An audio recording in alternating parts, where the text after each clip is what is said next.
So Flick City, it's up. I haven't done Flick City in about 6-7 months because I'm not doing any interviews for the CinemAddicts podcast feed. It's a podcast feed that'll be up after our main movie review show, on which I'm going to try to put up every Wednesday night moving forward. And then on Fridays, we will have an interview. No, Bruce, I'm not leaving you out too, Bruce. Once in a while, you got to do interviews because remember, you were the first out the box. Remember that? You were, when you had all that time. Way back in the day. Way back in the day. So I actually interviewed some people. You do it, and you will down the road if the clowns ever open up. But Eric Holmes, did you say clowns? The clowns ever open up? Yeah, something will open up hopefully down the road. Eric Holmes, what do you have for us this episode that Bruce and I and other CinemAddicts folks can listen to for this episode of Flick City? I suppose I'll start off with Squealer, written by Danielle Burgio and Andy Armstrong, starring Wes Catham, Theo Rossi from he played Juice in Sons of Anarchy, Tyrese Gibson, Kate Moaning, and it's basically kind of loosely based on a real life serial killer, pig farmer, and butcher that would basically bring people in and kill them, feed them to the pigs, I guess. You remember in the late 90s, early 2000s, they had all those direct-to-video serial killer movies.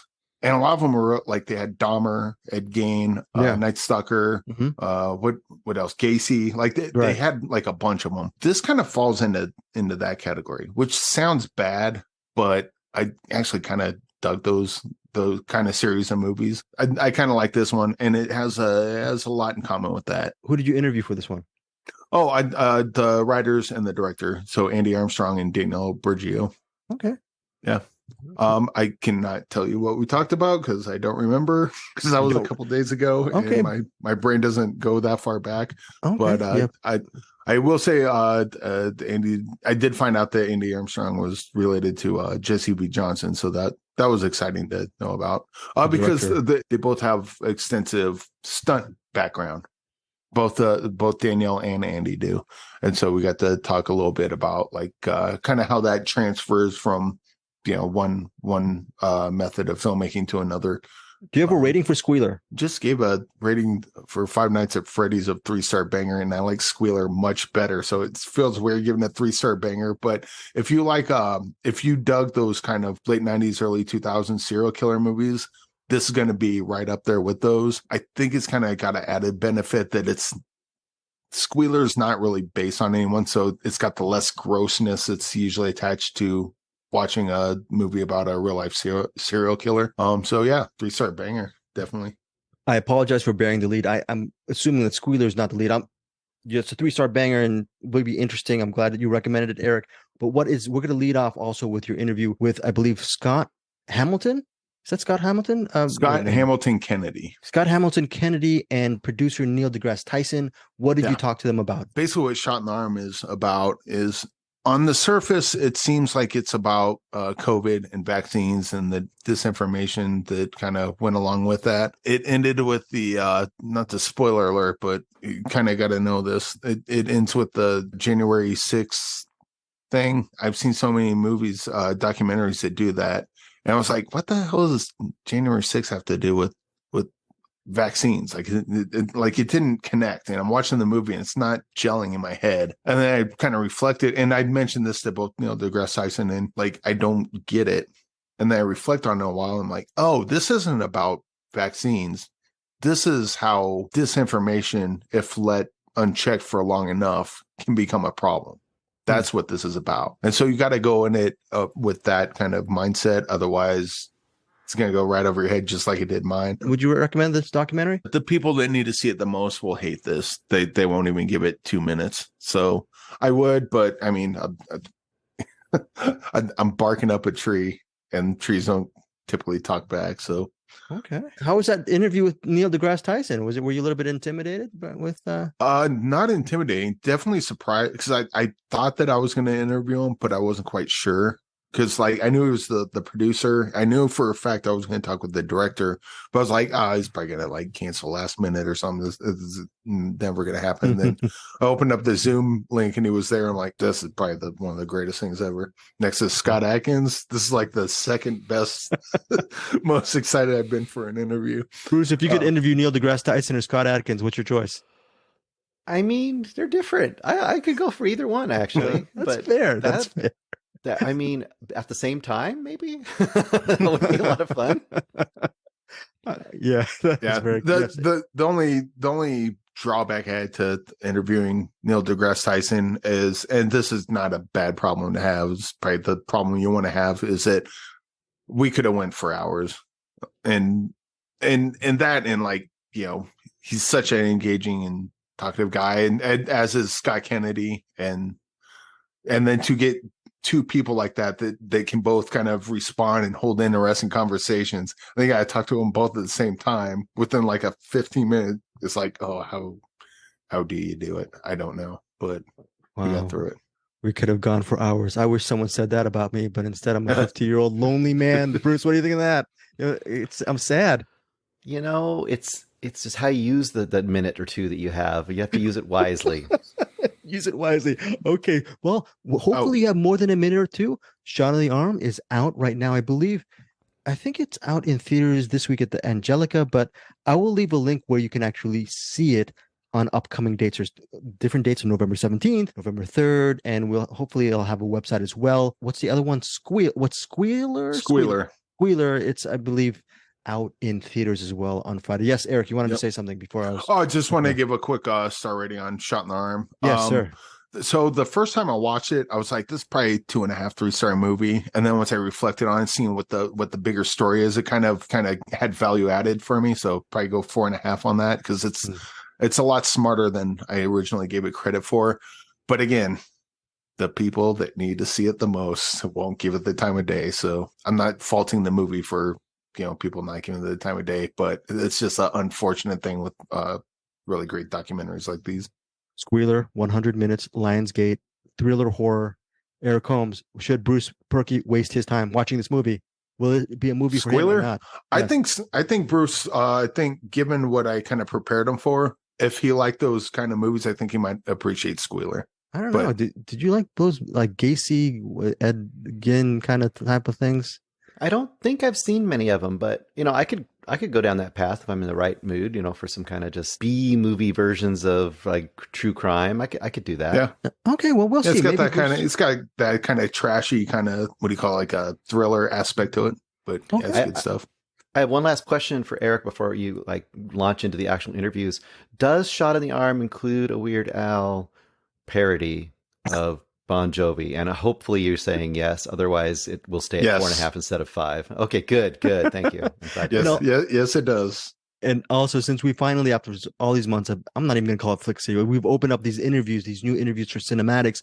Bruce, we need to actually figure out a way where we can start archiving some of these what's in the box stuff. I will make sure that we'll organize it very well so we can have sort of a master list of, starting with these interviews, of like what's in the box stuff and who said it. I thought we got to find a way to archive it. Yes. Scott Kennedy did. I asked him to put a movie in I believe it's Scott Kennedy. It could be wrong, but I'm pretty sure it was him. But I had him put a movie in the box. And he's like, all right, now let's see. Now I'm sure you probably have this. You probably have it like archived somewhere on your website, but I will go with. And as soon as he said that, I'm like, we don't, but we should. And he was talking about like the movies that are already in the box, like have a master list. We should have a master list of everything that's been in the box and been watched and reviewed. Oh no, he was talking about movies that are in the box now waiting to be pulled. I don't even know what movies are in the box now. I'd have to take them all out and write them down.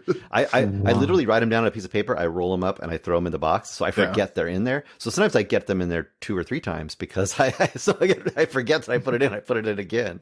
So. Well, but he was talking about doing like a master list, which seems like a great idea because we may never get to the movie, but there will be a list there. So it's like, oh, these are the movies in the box. Maybe we'll just go through them and get to them before they do. Who knows? We will make sure we have a way to archive it, starting with these 2 sets of interviews for Squealer and Shot in the Arm. Thank you, Eric, for your interviews. Thank you, Bruce, for humoring me all these years. As you can always humor me, Eric, because we're in the Bruce. Very, very good. Okay, guys, enjoy these interviews. Tell us what you think of these movies as well. And thanks again for listening to us on CinemAddicts. Take care. All right, Eric. Hello. Well, I'm here with Neil deGrasse Tyson and Scott Hamilton Kennedy. I'm just Eric. You guys took all the names, but that's fine. We'll work through it. But it's the producer and director of Shot in the Arm. I guess I'll start with when watching this documentary, I don't think I fully appreciated what this was about. Because, a lot of the movies we cover are indie movies and documentaries. And so I've seen plenty on like 2020. And I was like, okay, this documentary about COVID is pretty good. But it wasn't until after I was done watching the movie, kind of reflected on it a bit. This isn't about COVID. This uses COVID to kind of accentuate a problem of disinformation and our own personal biases. And this is what happens when it gets left unchecked. I can't begin to tell you how pleased I am that you recognized exactly the mission statement of that film. Because, you can make a film. I don't want to speak for Scott, but I know I'm there with him, where you can make a film with your own intent of how it will land and how it will be received. And that doesn't always match how it's actually received. So for you to notice that there's a bigger story here than just COVID and a vaccine and the measles and a vaccine means Scott succeeded in his storytelling. Thank you. And Scott, Neil, what kind of brought you two together to put this together? You mentioned the mission statement, but like what got the ball rolling? I was minding my own business. Yeah. We met before. We luckily collaborated before. He was a script consultant and narrator on my previous film, Food Evolution. There was a reset of the conversation around GMOs and a lot of overlap between anti-GMO disinformation and anti-vaccine disinformation. I actually just anti-science disinformation. That's really what it is. Yeah. And the ties to them saying, don't trust that industry, but here, look at this. We have this other industry we're going to sell you. And so we established a collaboration there and a friendship. And I'm very grateful that he's a mentor to me as well. And when I was making this film, I sent him a rough cut and asked him to tell me how brilliant I was. And he made sure that I tightened up the film and made it better. I saw a 2-hour edit. It's now 90 minutes, of course, but I had a lot of comments on not so much the storytelling, because that's what Scott does, but within the story, he's trying to communicate scientific information in a way that will land sensibly and rationally on a viewer in the receptors of what could be a very broad range of viewers. People on the fence, people on the political spectrum, people who don't trust science, people who do trust science, usually, but not in this case. There's a big variation there. And what I bring to the table, not as an astrophysicist, because I'm not a medical professional, but I bring to the table experience in thinking about how to communicate ideas, facts, information, understandings of a scientific result. And there are places, just to give an example, not that you asked, but this is a good example, where Scott will have, in an interview, someone will make a statement that has scientific validity. And I'll say, well, we don't want to just believe them. Do you have is there a research paper where you can, do a pan on the headline that conveys that, or a graphic that you can produce? Just put that in there so that it's not just words coming off the screen. There's some extra supportive content to carry those words. And that will live right alongside the highly emotional storytelling about families and children and lockdown and education and this lost, not a lost generation, but lost years within people's very crucial time in their educational trajectory. You feel this the whole time. And I didn't want to subtract from that. I just wanted to add. And that was my role as script consultant. And then he promoted me to executive producer. And the last time I'll agree to that. Because what? Only through me, Neil. That's all. just the effort and the exposure and the media and I can do this. But I'm just saying, the working on a film and whatever I'm contributing, it's a fraction of the total time this man has put in over the last 4 years. So I can't ask him for sympathy here because I know I'm not getting it. That's not going to happen. Well, one of the things I noticed that you did in this documentary is, I think a lot of us know Andrew Wakefield and his legacy, but his biggest sin isn't that he said that vaccines causes autism. It's that in spite of the evidence to show that that is not the case, he still leans into it. Because that's not even his biggest sin. No, wait, hold on. Just to be clear, there's nothing wrong in science with publishing a result that turns out to be false. Okay, nothing that happens all the time on the frontier. Awesome. Okay, so what happened was that result, because it had such implications, cultural, societal, medical implications, the press was all over it, reporting it. But so were other scientists. They said, really? Let me double check that. Really? I'm not sure about that. And so that's the normal process. And so what happens is other scientists check that result. And paper after paper after paper, no one is able to verify it. Yet parents, which this movie captures brilliantly, beautifully, emotionally, parents who heard that the vaccine might cause autism and had a kid who had the vaccine and gets autism, he's talking to them. They cannot think outside of the fact that a medical professional validated their suspicions. Yes. It is a confirmation bias of the highest order. But hold on. So I'm not done yet. So now we find out that that's not the issue here. The issue was he was paid by a law firm to pose the possibility of this link so that parents with autistic kids could sue the producers of the vaccine and create a pot of money that they could benefit from. It was fraudulent. Oh, okay. That's okay. All right. So my understanding of it was that he's doubled down and he continues to say it. Yes. That was where you left off. Yes. That was my understanding, was that he thought he had an idea, did whatever test he did. It came out wrong, but he just thought it was right. And then he didn't do tests. He just reported what the parents said. That's even worse. And that's why that's why the paper was redacted and his medical credentials were rescinded. Right. That's why. Yeah. Well, that just blows my question then. Because the point I was getting at, which apparently say it anyway. Go ahead. It doesn't reply to Andrew Wakefield now, but we've all been wrong. We've all been wrong, and then we see evidence, and we're like, oh, I guess I was wrong. I got to change my thinking.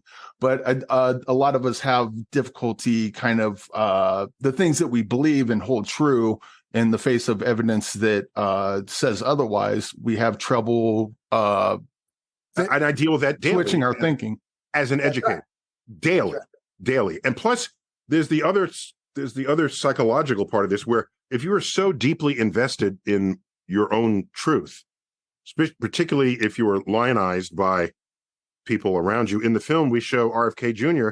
saying of Wakefield that in another culture, they'd be building statues to him, right? Yeah. Because he is your advocate against this faceless, heartless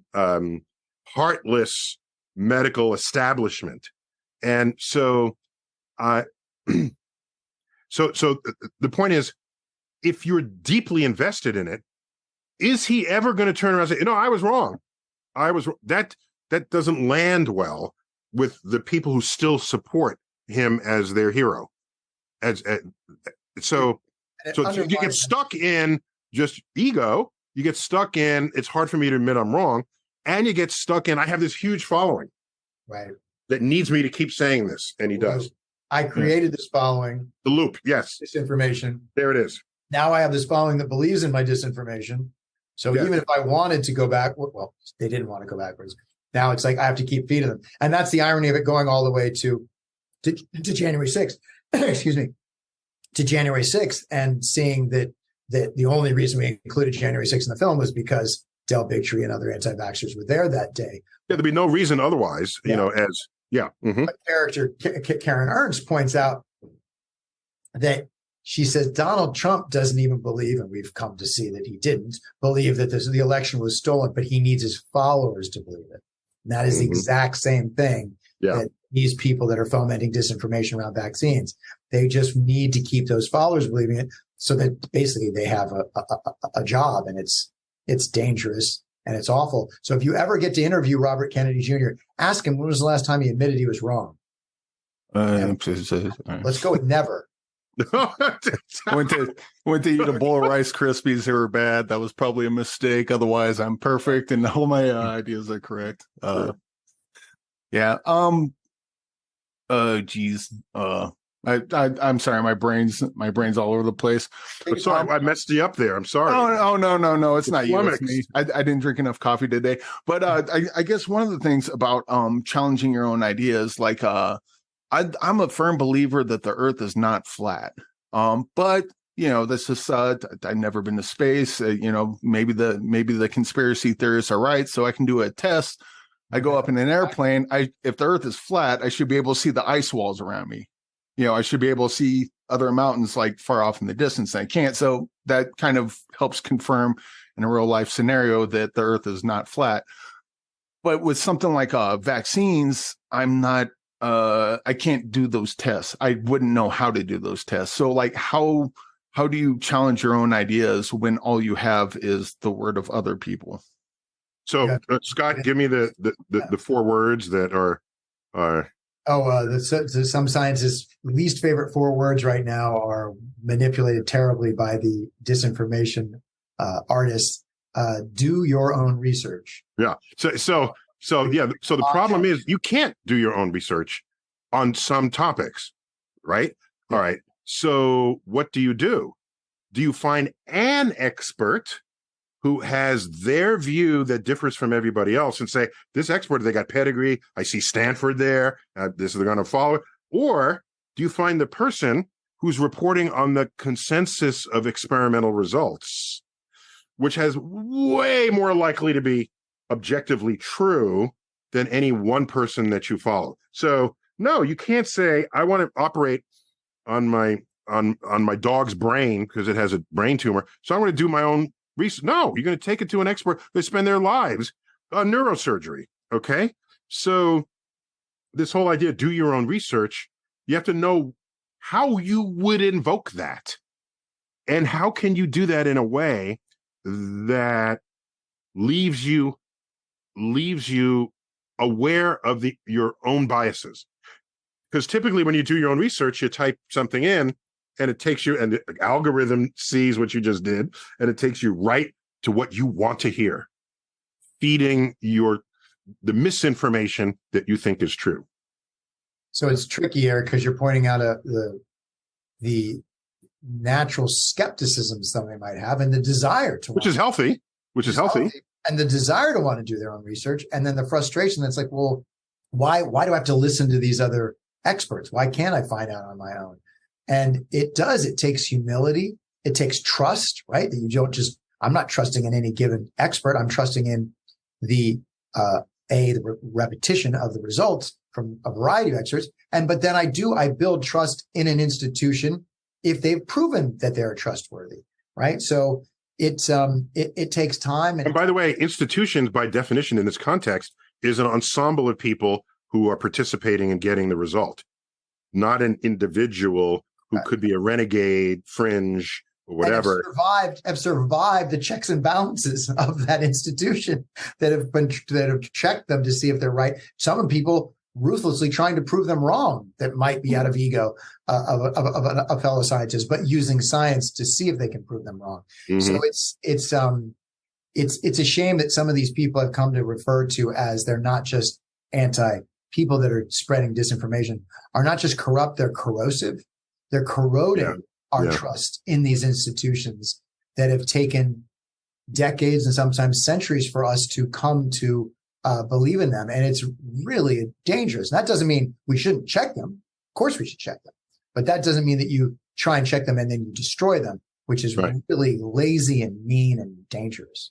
Kind of making me appreciate the movie Armageddon. As crazy as that movie is, it kind of nailed the these scientists know everything about everything, but they don't know jack about drilling. It's like, all right. It's like, you don't want to refer to the experts when it comes to science stuff, but you absolutely want to refer to the experts when it comes to drilling, I guess. Don't get Neil started on Armageddon. Get started on Armageddon. But I guess I got one last question, and this one, we have a "What's in the Box" segment, and in the box we have movies that we have people put in that they think are underseen, that like, oh, this one's really good, and no one talks about it. I'd like people to talk about it. So, what's a movie each of you would like to put into the box? Oh, fun! I love that. I want to hear some of the ones that are in the box, obviously, as well. But I'm sure they're on your website.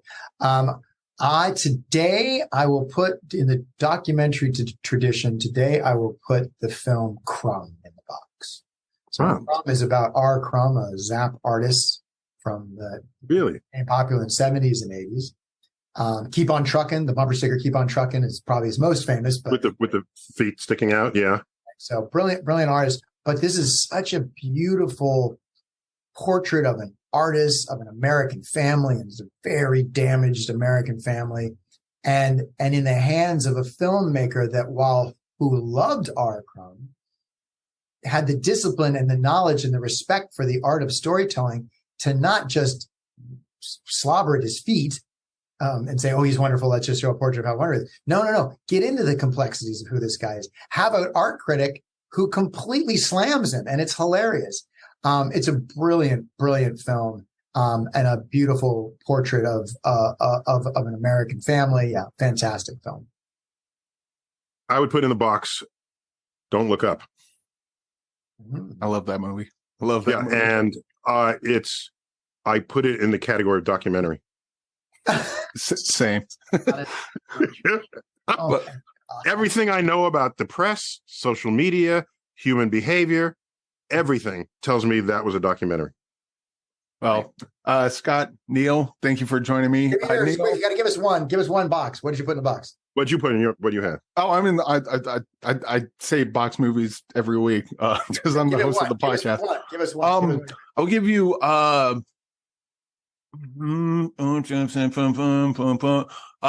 Long Walk. The Long Walk. The Long Walk by Maddie Doe. It's not based on the Stephen King book, but there's a Lao filmmaker, Maddie Doe, and her husband made this movie called The Long Walk, and it's really, really good. Okay, thank you.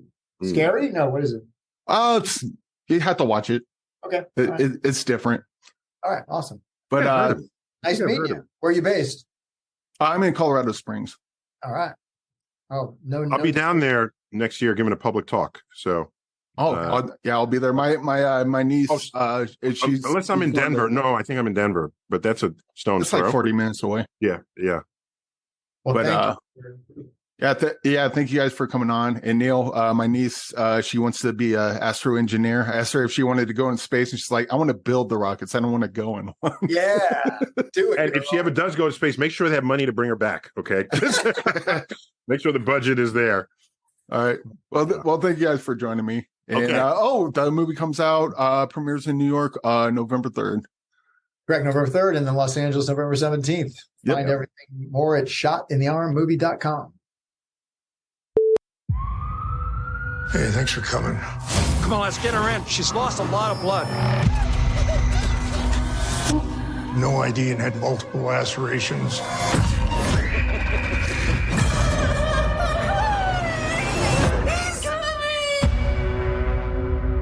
I'm with social services. I'm not going to hurt you. Do you know who did this to you? Anything on that girl last night? Let us do our jobs. Girls have been disappearing around for years. This place never disappoints.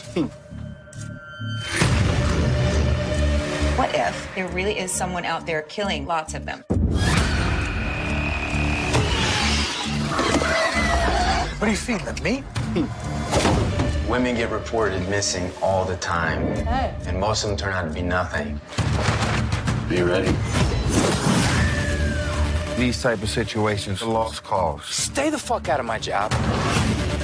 Harrison, bitch, asking just a lot of questions. Feeding dumb. It's so beautiful. You hear the music? You just couldn't leave it alone, could you? I just need a little more time. Darling, this is your salvation.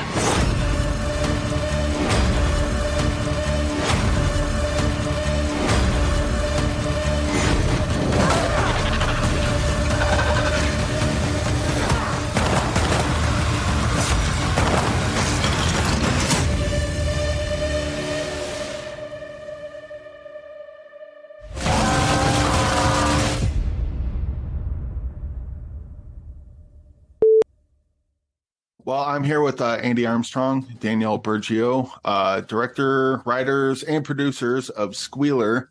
I guess I want to start off with, you guys have an extensive stunt background. And there's, you got like the Hal Needham, David Ellis, Chad Stahelski, Jesse B. Johnson. Like these are stunt people turning to directors, and they're usually really good. Actually, I'm trying to think of a bad one. I can't. And you guys are no different. Like what is it about working in stunts that you think make people really good filmmakers? I think I think stunts within any film is a story within itself, you know, and you have to, for stunts to work, you have to be able to, you know, tell the story of someone being a victim or someone being the aggressor or whatever. So I think it's, in a way, it sort of is a quite a good grooming process for filmmaking. Jesse, who you mentioned, actually is my nephew, Jesse Johnson. Oh, all right. Well, I'm amongst a family of royalty. This is nice. Yeah, huge family we are of all stunt people. Yeah. And also another thing that kind of stands out with Squealer is usually like stunt people, when they make a movie, it's usually action oriented, and there's some action in this, but this is mostly what I might call a horror thriller. That's not usually the route stunt people go to. What attracted you to this story and kind of got the ball rolling on this one? I think Danielle, do you want to answer that? It's so Andy and I actually worked together many, many years ago in the stunt world, and very quickly connected on the fact that we both were really more interested in writing and producing, and in his case directing, and it was something that we wanted to join forces on for a long time, but our schedules were all over the place, and it was years before stars aligned. And when they finally did, we said, okay, we're going to do it. We're going to make a movie together. And Andy said, what should we do? And I said, remember that story you told me many years ago about that pig farmer turned serial killer? It had stuck with me all these years. And so it was kind of a no-brainer. That was definitely the way we wanted to start off, and the first story we wanted to do together. And so Andy had written many scripts and was a beautiful mentor and support system for me. And we found pretty quickly early on that we complement each other quite well in the process. I particularly love working with somebody. I had written some smaller things, but not a feature. And so having a writing partner for me is amazing. And especially Andy, because he just taught me so much, but he also supported me. And what he does so well is he's so creative and comes up with all kinds of fantastic ideas. So we found that he would be the one to sort of get it started, and then I would be the one to kind of bring the structure to it. And that's how we kind of like ping pong back and forth. And now we've been writing together, I think, for 5 years. We have a few projects together, but this is our first out. So it's been an awesome project together. Could you go a little bit deeper into the writing process between the two of you? Like, does one of you take the keyboard and it's like, all right, I'm stuck here, you take it. Okay, let me get the scene. Or like, how exactly is the workflow with that go? We literally sit at the table together and sort of bounce ideas. And it's a very, very productive process. We find we end up writing quite fast. And I think it's purely the fact that we bring different qualities to the table, you know, and it's I have loads of ideas, but often, you know, 80% of them might be utterly insane. But those are the good ones, though. Well, they're all, in truth, they're all great and they're all brilliant. Some of them fit and some of them don't. So the first thing that we did was we went old school style, and we did the index cards, and we had laid them out all over his dining table. And then once we got to writing, we would sometimes we would write the scene together. Sometimes he would take a stab at it, and then I would take the next pass, and we'd go back and forth. We didn't really have a any like hard rules about the way we did it. I think we just kept kicking each other forward. Sometimes I find as a writer, like I get really stuck. So having a partner is just like whatever we have to do to keep just like pushing each other forward. Yeah. And you mentioned it was based on the serial killer, I think Robert Pickton. Yeah. So what goes into you have movies like Zodiac, which is based on Zodiac Killer, but then you have movies like Texas Chainsaw Massacre, which is sort of based on Ed Gein. Like what went into the decision-making process of we're going to base this on a serial killer, but it's not really going to be about that. It's going to... We're closer to the sort of Texas Chainsaw direction in that it's sort of inspired by a real story, but we were very conscious of not wanting to offend some of the real victims' families, because unlike most sort of serial killers that get made into stories, this one's quite recent. So the families of his victims are still very much alive and in existence. So we were very conscious of sort of being as respectful as we could to the victims' families, and that's really it. We didn't want to sort of sensationalize something horrible that happened, really specifically. While still finding a balance on picking up on so many of the really juicy story points that are part of the true story. So I think a lot of not all of, but I'd say a good percentage of the Squealer backstory and storyline was inspired by the truth. And then the other storyline that weaves into that is the story of Lisa, the social worker. And obviously that's all completely fictionalized. So the way that they just kind of blend together. Yeah, I guess there's a bit of separation too, though. Like if it's just kind of mostly fiction, you can get a little exploitative without it feeling gross. Whereas if it's real life, it's like, no. Yeah. That's we want to be very, very mindful. Like Andy said, it's this individual is still in prison, and a lot of the families and people that were involved in this story are still alive. So we didn't want to tread on any of that. That would be disrespectful. Yeah. Also, not to belabor the stunts, but I rarely get a chance to talk to stunt people, and I love you guys. But so I'm looking at your IMDb, like Danielle, you've done stunts on 1 Hour Photo. Andy, you've done stunts on The Firm, and these are like, you think stunts, you think like big action movies. You don't think The Firm, you don't think 1 Hour Photo. Like, what can you kind of talk to me about, like what stunts you did for those, and some more kind of stunt work that isn't as flashy and you wouldn't think of as stunt work? Yeah, I mean, that's really, that type of stunt work has really been my sort of forte. I wanted to, I really dislike movies that have tons and tons of stunt work just sort of thrown at them because you can do it. I think it's a lot of movies that I've come on to do the action, and I've often taken action away because I think there's a lot of movies right now that suffer a little bit from wall-to-wall action from the start to the end. And if you're not careful, you lose the ability to really highlight one particular piece of action or whatever. So for me, every bit of action I've done, I've tried to build around whatever that character would do in real life. In the Firm, I tried to build a lot of things that Tom Cruise could do himself, so that I didn't want any of the action there to feel forced or to feel overly spectacular. It sort of drives me mad when you have the sort of classic B movie where there's a woman that's a housewife, and then within 2 scenes she can hit someone at 1,000 yards with an Uzi and throw knives and do martial arts and things. It sort of drives me crazy, that sort of thing, because it's just so far away from reality. I love to build in the flaws and the things that people have that shape their character. The Tom Cruise character, that character in the book was written as a much bigger man, so we created that whole end sequence so that it could be something that a smaller guy like Tom could do.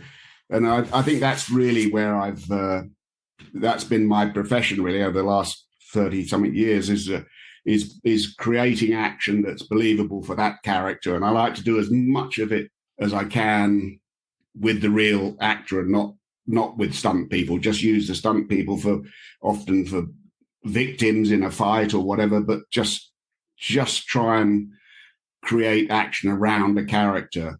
And so in this film, we really wanted to sort of not make it overly action driven, because it isn't. It's a sort of it's the threat and the danger that's there. Really, I didn't want to have anything that was sort of that looked like a stunt. Yeah. Also, yeah. I guess we also have a what's in the box segment. In the box, we have people put in movies that they think are underseen or they wish more people would watch. What's a movie that each of you would like to put in the box? Older movies, probably Bad Day at Black Rock, wonderful movie. A movie called Charlie Varick, which was directed by Don Siegel. And actually, Charlie Varick was a movie shot in Las Cruces, New Mexico. And there was that movie, and there was The Getaway, which was a Sam Peckinpah, Steve McQueen movie, also shot in Las Cruces, New Mexico. And that was the basis of us wanting to go there, because I'd seen those movies years and years ago, and I loved the place. But I think there's a lot of those great movies from the 70s that were that haven't been seen, that were sort of B movies in their day, but they're wonderful when you look back at them now, And Danielle? Well, since we're in the horror genre world, the first horror film that really stood out to me and got me was a much older movie with Charlie Sheen and Jimmy Smits called The Believers. And I think that might be something I don't know how it's going to hold up today, because it is from the 80s and it might not hold up at all. But I can tell you, when I saw that movie back then, it really did a number on me. All right. Well, we'll find out one way or another. Okay. But Andy, Danielle, thank you for joining me. And Squealer comes out this Friday, November 3rd. And I would recommend everyone check it out. So good luck with that. And congratulations. Thank you very much.